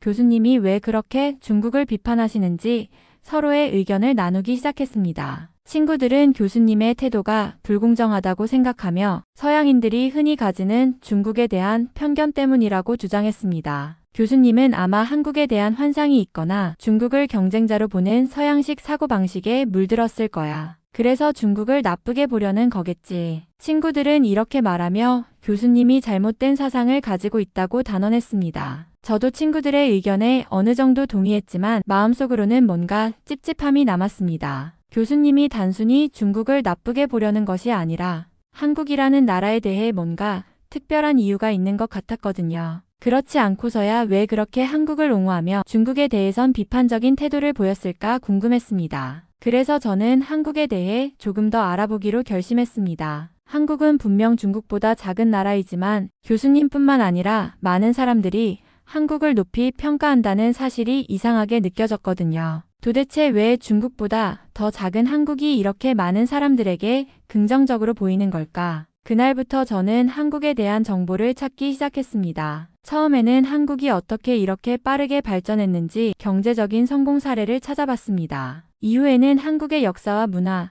특히 중국과의 관계에 대해 알아보게 되었죠. 인터넷에서 읽은 글과 영상들 속에는 한국이 과거에 중국으로부터 영향을 받았지만 독자적인 문화를 발전시키며 세계적으로 인정받게 된 이야기가 담겨 있었습니다. 예를 들어 한국은 식민지 시대와 전쟁의 폐허를 극복하고 세계에서 가장 빠르게 민주화와 산업화를 이루어낸 나라 중 하나라는 사실이 놀라웠습니다. 그리고 그 과정에서 중국과 다른 독특한 길을 걸어왔다는 점도 알게 되었죠. 한류 열풍을 통해 한국의 문화가 전 세계로 퍼져나가며 영향력을 넓혀가는 모습은 중국의 대규모 문화와는 또 다른 힘처럼 보였습니다. 중국인 친구들과 다시 이야기를 나눌 때 저는 한국과 중국의 관계를 공부하며 알게 된 점들을 조심스럽게 이야기했습니다. 친구들은 여전히 중국이 더 크고 더 오래된 역사와 문화를 가지고 있다고 강조했지만 저는 한국이 작은 나라임에도 불구하고 자신들만의 독창성과 강인함을 통해 세계에서 주목받고 있다는 점이 흥미롭게 다가왔습니다. 그렇게 한국에 대해 알아갈수록 저는 왜 교수님이 한국을 높이 평가했는지 조금씩 이해할 수 있을 것 같았습니다. 하지만 제 머릿속에는 여전히 많은 질문이 떠올랐습니다. 중국과 한국의 관계는 단순히 역사적, 경제적 문제에만 국한된 것이 아닐지도 모른다는 생각이 들었기 때문이죠. 저는 미국 대학 도서관에서 한국에 관한 여러 책을 읽기 시작했습니다. 처음에는 한국의 역사와 문화를 다룬 일반적인 자료를 읽으며 그동안 중국에서 들어왔던 이야기들이 사실인지 확인하고 싶었죠. 그런데 책을 읽으면 읽을수록 제가 알고 있던 내용들이 실제와는 너무나 다르다는 것을 깨달았습니다. 특히 중국에서 봤던 내용들이 단순한 과장이 아니라 역사와 문화를 왜곡하거나 사실을 아예 반대로 서술한 경우도 많다는 것을 알게 되었죠. 예를 들어 삼국시대와 조선의 발전에 대한 부분에서 중국이 도움을 줬다는 식의 서술은 실제로는 한국이 독자적인 정치와 문화를 만들어온 과정을 무시한 것이었고 심지어 김치와 같은 음식에 대한 내용도 왜곡된 주장이라는 사실이 드러났습니다. 이렇게 한국에 대한 진실을 알아가는 과정에서 저는 조금 충격을 받았습니다. 제가 어렸을 때부터 배워온 중국 중심의 관점이 너무나 강했기 때문에 이런 사실들을 처음 접했을 때는 혼란스러웠습니다. 하지만 객관적인 자료와 학문적 근거를 통해 확인하다 보니 점점 더 한국에 대한 진실이 흥미롭게 다가왔고 이 나라에 대해 더 알고 싶다는 생각이 강해졌습니다. 그러던 어느 날 도서관에서 한국의 전통문화에 대한 책을 읽고 있을 때였습니다. 한 한국인 유학생이 저에게 다가와 책 제목을 보며 말을 걸었습니다. 혹시 한국에 관심 있으세요?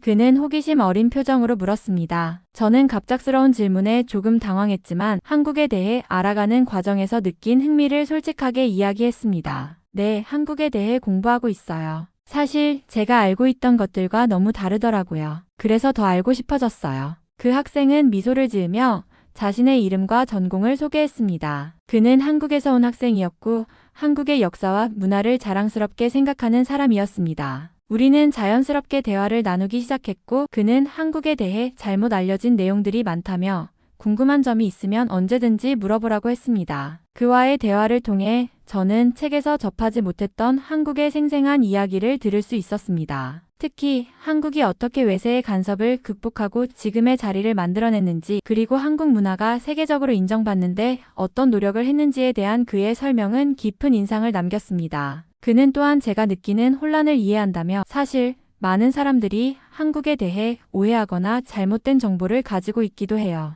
하지만 한국을 제대로 이해하려면 열린 마음으로 직접 보고 배우는 게 중요해요. 라고 말했습니다. 그날 이후 저는 한국에 대한 공부를 더 진지하게 하게 되었습니다. 단순히 책에서 얻은 정보뿐만 아니라 실제 한국인들과의 대화를 통해 그들의 생각과 관점을 이해하려고 노력했습니다. 점점 더 저는 한국이라는 나라가 가진 독특함과 강인함에 매료되었고, 그동안 제가 배운 것들이 얼마나 편향적이었는지 깨닫게 되었습니다. 한국에 대해 더 깊이 공부하며 새로운 사실들을 알게 될수록 저는 점점 더 답답한 마음이 들기 시작했습니다. 특히 중국이 전 세계에 잘못된 정보를 퍼뜨리고 있다는 것을 깨달았을 때 그런 감정은 더 커졌습니다. 중국은 자신의 거대한 인구와 영향력을 활용해 역사와 문화를 왜곡하거나 심지어 다른 나라의 문화를 자신의 것으로 둔갑시키려는 시도를 계속하고 있었습니다. 예를 들어 한국의 김치나 삼계탕 같은 음식들이 중국의 전통 음식이라는 주장이 얼마나 허구인지 알게 되었을 때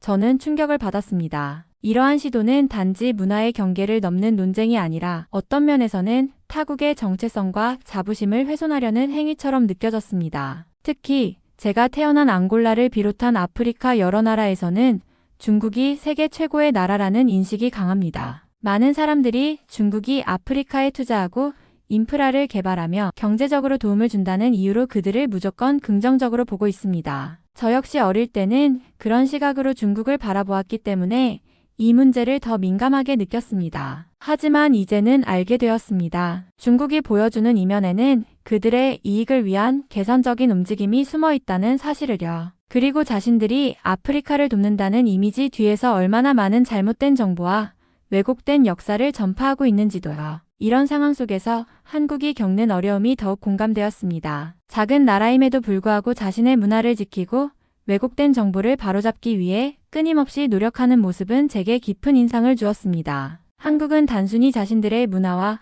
전통을 보존하는데 그치지 않고 세계적으로 인정받는 소프트 파워를 구축하며 진실을 알리기 위해 싸우고 있었습니다. 앙골라와 아프리카의 사람들도 이런 진실을 알게 된다면 무조건적으로 중국을 찬양하는 대신 다른 시각으로 세상을 바라볼 수 있지 않을까 하는 생각이 들었습니다. 하지만 그렇게 되기 위해서는 한국이나 다른 나라들이 더 적극적으로 자신들의 목소리를 낼 필요가 있다는 것도 느꼈습니다. 저는 혼란스러운 마음을 안고 한국과 중국, 그리고 세계의 관계에 대해 더 깊이 탐구해야겠다는 결심을 하게 되었습니다. 그래야 이 복잡한 문제의 실체를 더 명확히 이해하고 잘못된 인식들을 조금이나마 바로잡을 수 있는 작은 역할이라도 할 수 있을 것 같았습니다. 한국에 대해 더 알고 싶다는 마음은 점점 커졌고 결국 저는 도서관에서 만났던 한국인 친구에게 조심스럽게 제안을 했습니다. 방학 동안 한국으로 여행을 가서 직접 보고 느껴보고 싶다고요. 제 말을 들은 친구는 흔쾌히 제안을 수락하며 자신의 가족도 기꺼이 저를 환영할 것이라고 말해주었습니다. 그 순간 저는 기대와 설렘으로 가득 찼습니다. 드디어 방학이 되었고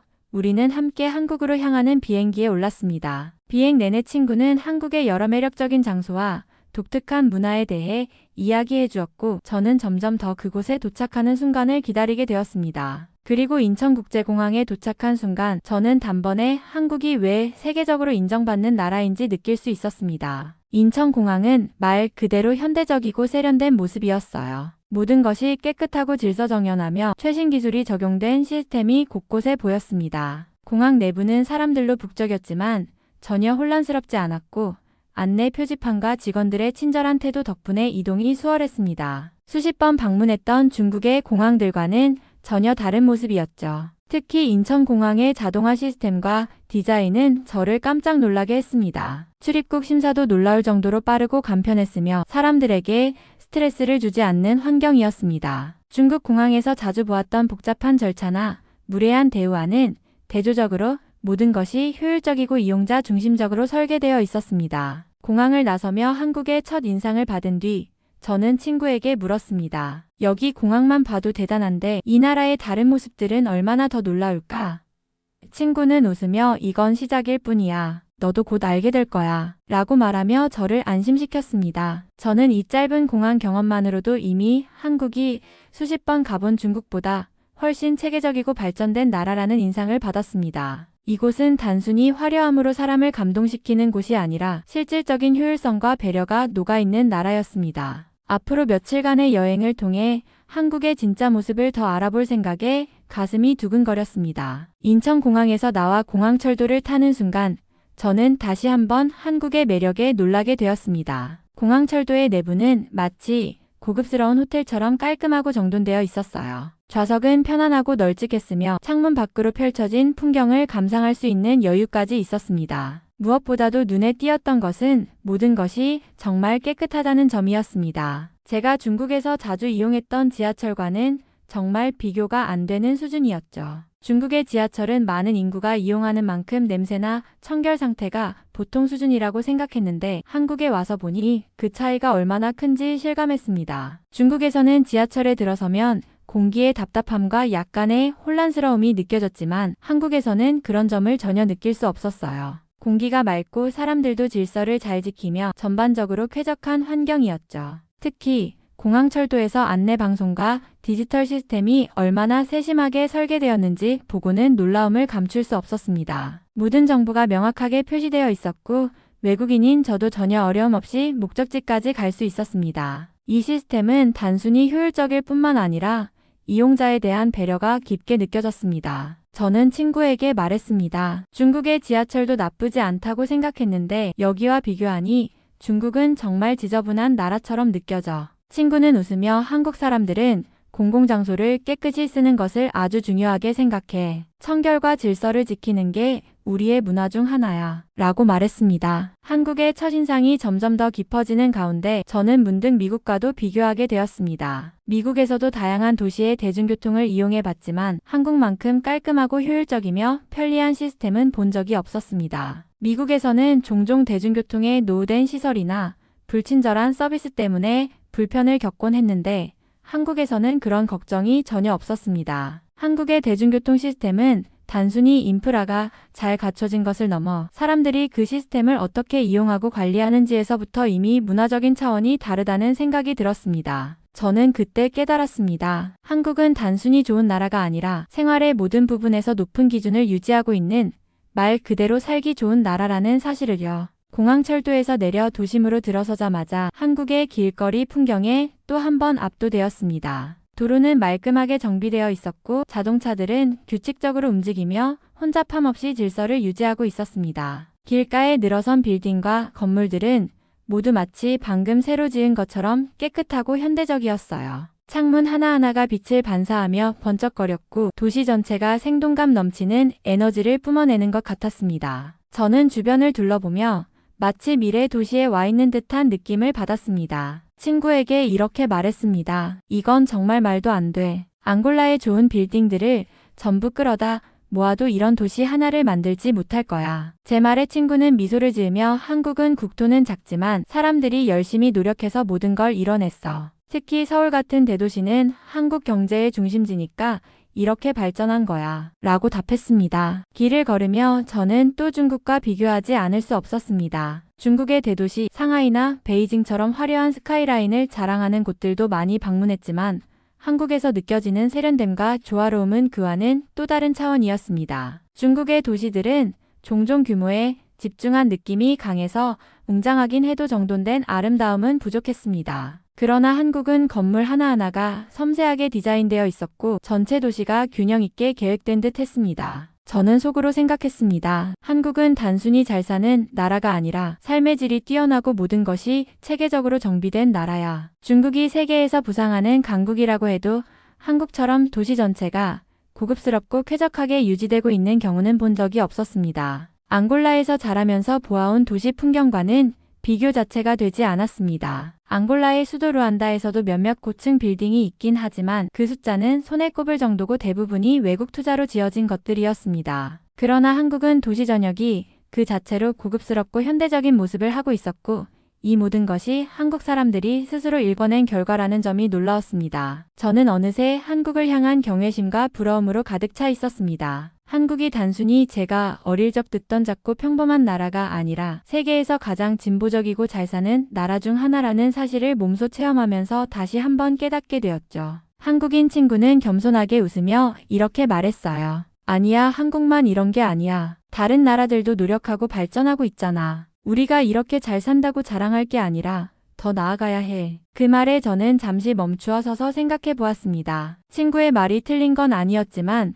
제 마음속에서는 확신이 들었습니다. 한국은 정말 다른 나라들과 비교할 수 없을 정도로 대단한 나라야. 한국은 단순히 경제적 성과나 발전된 인프라만을 자랑하는 것이 아니라 그 모든 발전이 일어날 수 있었던 사회적, 문화적 토대가 훌륭하게 구축되어 있다는 점에서 특별한 나라라고 생각했어요. 한국인들의 근면함, 창의성, 그리고 무엇보다도 사회의 시스템과 문화가 이루어내는 질서가 정말 인상 깊었습니다. 한국인 친구가 겸손하게 말했지만 한국은 진짜 세계 어디에서도 찾기 어려운 독특한 발전 모델을 가지고 있다는 확신이 들었습니다. 정말 대단한 나라야 라고 말했을 때 친구는 다시 웃으며 고마워, 하지만 우리가 더 열심히 해야지 라고 말했어요. 그 말을 들으며 저는 한국이 왜 이렇게 발전할 수 있었는지, 그리고 한국 사람들이 그 발전을 어떻게 지속할 수 있을지를 떠올렸습니다. 다른 나라들도 물론 발전하고 있지만 한국은 그 발전 속도와 질적인 측면에서 정말 두각을 나타내고 있었습니다. 한국의 시스템은 단순히 잘 만들어졌다는 것 이상의 의미가 있었습니다. 한국 사회가 가지는 내적 역동성과